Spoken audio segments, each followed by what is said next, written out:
All right, let's stay on all things DC and bring in Isaac Boltansky, BTIG Director of Policy Research. Isaac, always great to see you.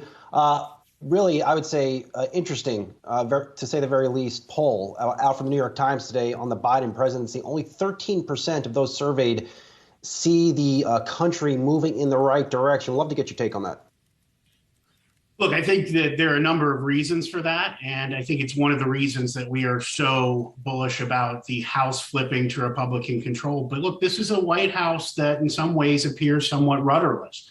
And I can argue that they have been this way since the beginning, in that we've seen this structural pull from progressives and centrists that I think has led to a fair amount of indecision from this administration. Whether it's Title 42 with immigration, or it's student loan cancellation, or it's China tariffs, you can point to a number of different areas where this White House has seemed indecisive or slow moving.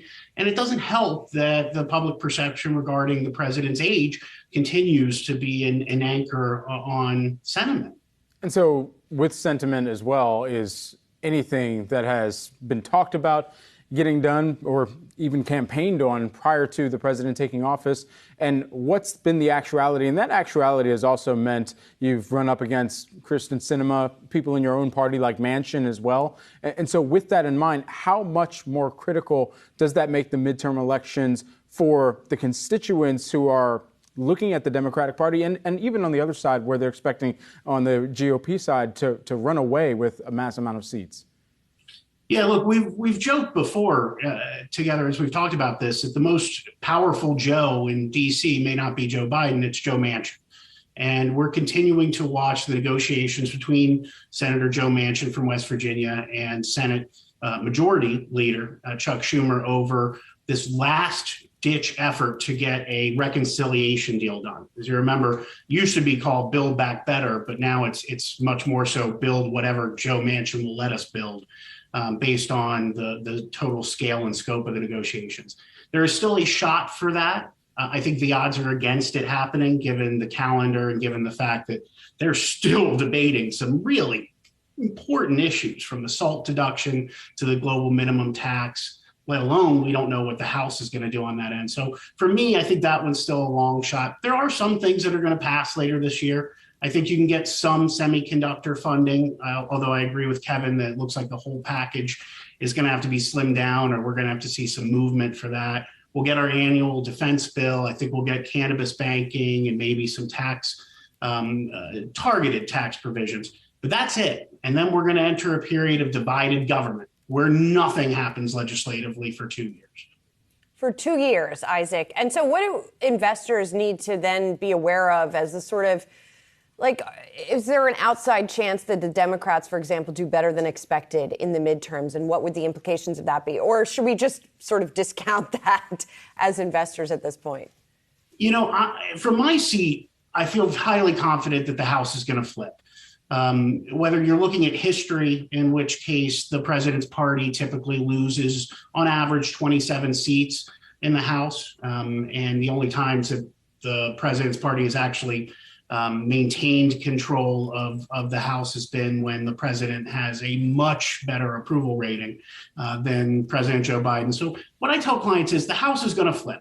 I can't tell you what's going to happen in the Senate yet. We're still waiting for some of those primaries, but the House is going to flip, which means divided government, which means the following. Number one, we're going to have more pressure on some of those big deadlines. So once again, we'll have to start caring about the debt ceiling again and the federal funding deadlines. I think that we'll see more administrative action from the alphabet soup that runs DC, from the CFPB to the EPA, although that's going to be mitigated in some part by what the Supreme Court just came out and told us. And then I think there are going to be a number of sort of esoteric one-off areas where investors can perhaps sink their teeth into some themes, whether that's private prisons or cannabis names. I think there's some one-off themes that you can pull out from a divided government scenario. And I want to look even further out for just a moment, Isaac, as we talk about these approval numbers, as we talk about the concerns over Joe Biden's age, which seem to be fairly widespread. Who else is there, right? I mean, that to me is the big question. If it's not going to be Biden, you know, we saw a very mixed field in the last election. So there's not like an obvious other choice, right? There isn't. And that's why I'm starting to hear names mentioned that I think might surprise some of your viewers. I have heard numerous Democratic lobbyists mention to me that if President Joe Biden does not run, does that clear a lane for Hillary Clinton to return? And that's in part because we're not talking about a super deep bench here on the Democratic side. I don't think that there's much belief that the vice president has a clear runway at this point. Time will tell on that end. But I think my message to clients is that, at this point in the 2016 cycle, no one was talking about Donald Trump, right? And I think that it's just important to remind ourselves that we're 120 days away from the midterms. Then after that, we can start looking at 2024. But my sense is that President Biden is unlikely to run again, and the Democrats don't exactly have a clear front runner thereafter. Okay, so the issue right now, too, though, is the fact that you've got so many young voters out there that that both parties are trying to rile up at this point in time around values that on one side perhaps people just do not agree with at all and in fact are anti. And then on the other side where you have been waiting for results to continue to come forward. And so with all of that in mind, the standard bearers, they are continuously some of the older population that don't have to live with the decisions that they make.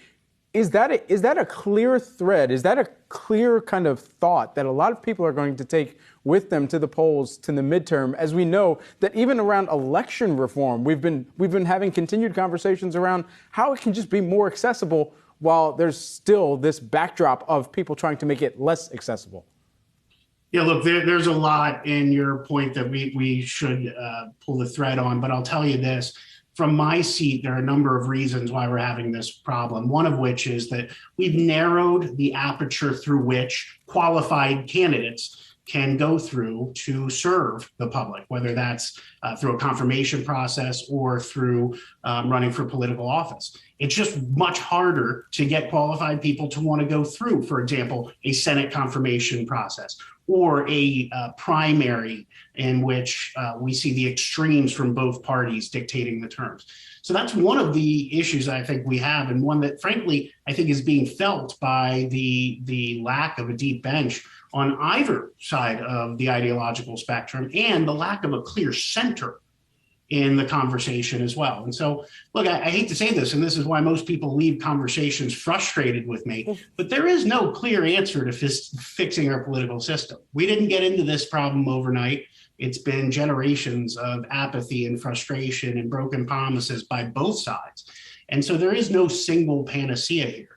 All that I can say is that I think that there are going to be a few acute moments of legislating over the next few years. We've got to watch those big deadlines like the debt ceiling, like the spending bills. But outside of that, the system is so broken that I'm surprised that we were even able to get things done like the infrastructure bill and the gun bill during this Congress. Well, that's a frustrating answer, Isaac. You are correct. And a depressing one as well. But hopefully things will get better at some point under someone. Isaac Boltansky, BTIG Director of Policy Research. Thank you. Appreciate it.